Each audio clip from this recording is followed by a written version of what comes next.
Ar-Rahman Ar-Rahim.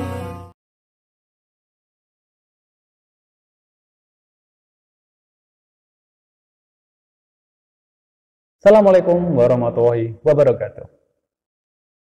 Bertemu lagi dengan Ustadz Irawan di pelajaran prakarya dan kewirausahaan. Oke, sebelum kita mulai pelajaran, jangan lupa kalian siapkan camilan, snack, atau apapun itu yang bisa menunjang mood belajar kalian.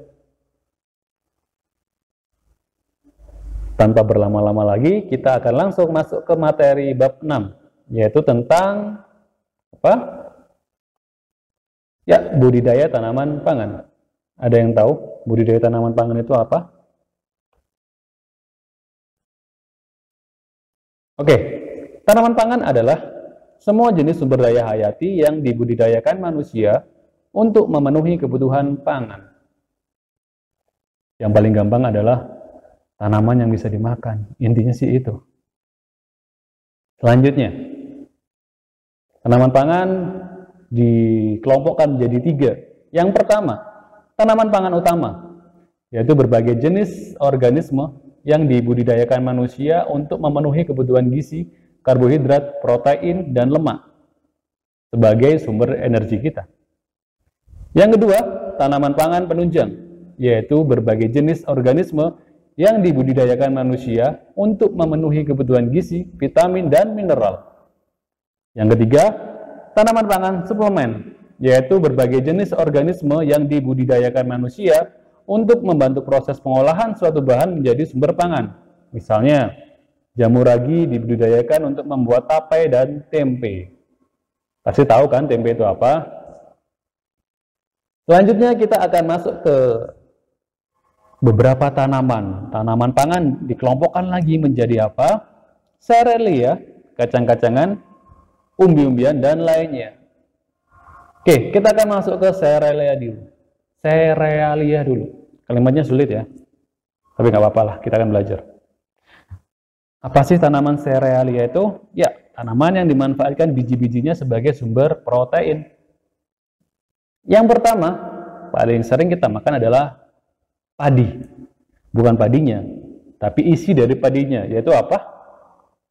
Ya, betul, beras. Yang kedua, itu gambar apa? Gambar gandum. Yang kedua gambar sorghum. Pasti kalian nggak tahu ya sorghum itu apa? Ya, sorghum lebih familiar di Afrika sih, daripada di Indonesia. Yang ketiga, gandum. Yang keempat apa? Jagung. Oke, yang biasa kalian pakai popcorn, ternyata itu adalah makanan yang banyak sekali mengandung karbohidrat. Jadi kalau kalian mencoba untuk diet, lalu kalian mengkonsumsi popcorn, sama aja. Tidak akan disebut dengan diet. Oke, yang selanjutnya adalah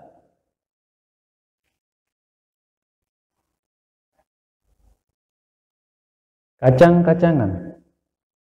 Kalian tahu kan tanaman kacang-kacangan? Oke, tanaman kacang-kacangan adalah sekelompok tumbuhan yang dibudidayakan untuk dimanfaatkan bijinya sebagai sumber protein dan lemak. Protein dan lemak. Oke, yang pertama, yang katanya bisa bikin kalian jerawatan, yaitu apa? Kacang tanah. Yang mitosnya, wah, kalau kebanyakan makan kacang bisa jerawatan nih. Padahal ya nggak tahu juga sih.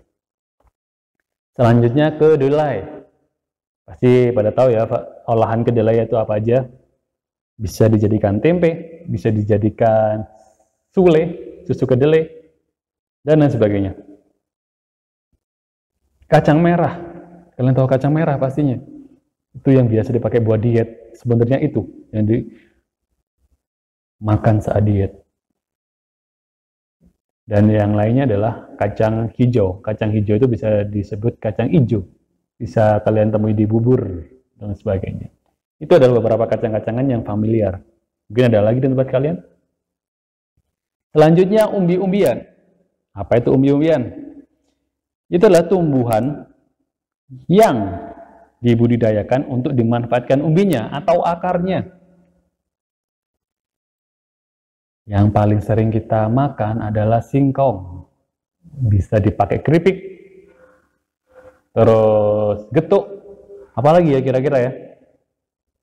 Jam belum kalau di tempat Ustadz. Nggak tahu kalau di tempat kalian mungkin ada makanan-makanan unik lainnya, saya tidak tahu. Selanjutnya ada kentang. Kentang sekarang lebih populer dengan french fries, citato atau keripik kentang, dan bergedel. Harusnya banyak olahan-olahan kentang lain yang bisa dimanfaatkan. Talas. Kalian tahu talas? Mungkin di beberapa daerah talas ini cukup langka, atau mungkin diabaikan, bukan langka tapi diabaikan. Talas ini mungkin kurang populer daripada singkong atau kentang, cuma dia memiliki rasa yang khas. Ustaz tidak bisa ceritakan rasanya seperti apa. Kalian bisa coba lagi, atau cari-cari rasanya seperti apa. Selanjutnya adalah ubi jalar, atau ubi jalar sih, atau telo ya kalau orang sini. Dimanfaatkan untuk apa? Banyak sekali. Apa yang membedakan rasa itu semua? Oke, singkong memiliki rasa yang bisa dikatakan tawar. Terus kentang memiliki rasa yang cukup tawar, cuma ada aroma khas. Terus talas juga memiliki aroma yang atau rasa yang aneh, bukan aneh sih. Aneh karena tidak suka ya, atau karena tidak pernah. Tapi memiliki cita rasa yang berbeda, yang unik. Kalau ubi jalar atau telo yang kita tahu ya memiliki rasa yang cukup manis.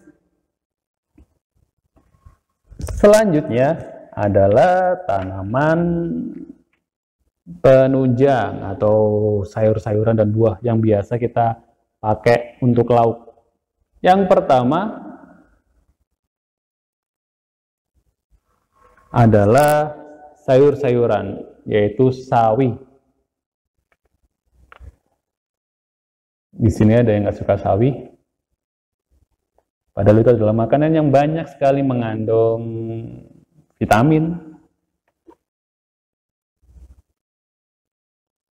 Ada lagi bayam, makanan yang menyehatkan dan membuat kita selain kenyang juga enak karena biasa dipakai buat lauk. Terus ada tomat, terus ada apel. Itu adalah beberapa makanan yang mungkin sering kita makan.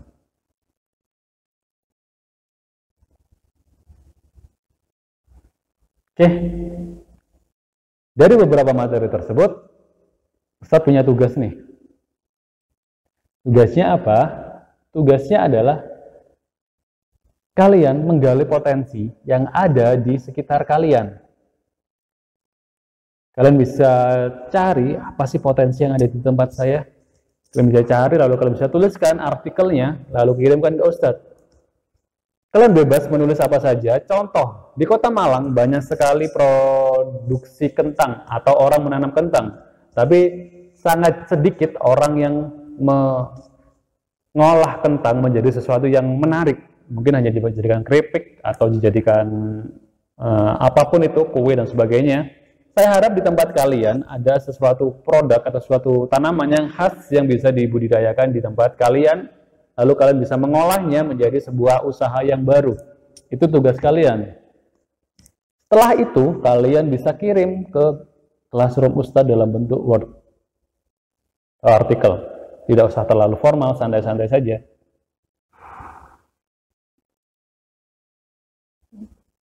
Ada yang ditanyakan dari materi ini? Kalau tidak ada, semoga apa yang Ustadz sampaikan bisa kalian terima dan bisa bermanfaat untuk kalian. Ustadz akhiri, kalau ada salah-salah kata, Ustadz mohon maaf. Terima kasih banyak atas perhatiannya. Sampai ketemu lagi di Al-Mahirah atau di video selanjutnya. Thank you. Assalamualaikum warahmatullahi wabarakatuh. الصلاة ومن ذريتي ربنا وتقبل دعاء رب اجعلني مقيم الصلاة ومن ذريتي ربنا وتقبل دعاء